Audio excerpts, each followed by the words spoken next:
Hi friends, నేనైతే ఈరోజు మీతో పన్నీర్ బిర్యానీ రెసిపీ షేర్ చేయబోతున్నాను. ఫస్ట్ నేను ఇక్కడైతే పన్నీర్ తీసుకున్నాను. ఈ పన్నీర్లో టేస్ట్కి సరిపడా సాల్ట్, కారం, గరం మసాలా వేసేసుకొని బాగా మ్యారినేట్ చేసుకున్నాక ఒక బాండీ అయితే పెట్టేసుకొని గీ వేసేసుకొని మనం మ్యారినేట్ చేసుకున్న పన్నీర్ వేసేసుకొని ఫ్రై చేసేసుకోవాలన్నమాట.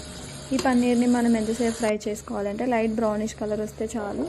వచ్చేసాక మనం ఇలా అయితే వేరే ప్లేట్లోకి తీసేసుకొని పక్కన పెట్టేసుకోవాలి.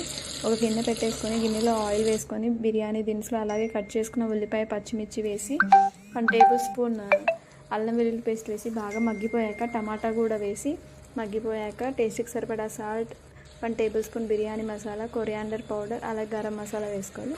తర్వాత అయితే నేను 1/2 అవర్ నానబెట్టుకున్న బాస్మతి రైస్ వేసుకొని 2 మినిట్స్ ఫ్రై చేసుకున్నాను. ఫ్రై చేసుకున్నాక ఏ కప్తో అయితే తీసుకున్నాను అదే కప్తో 1.5 కప్ వాటర్ పోసి ఫ్రై చేసుకున్న పన్నీర్ వేసి కొత్తిమీర వేసి ఫైనల్లీ కుక్ చేసుకుంటే పన్నీర్ బిర్యానీ రెడీ.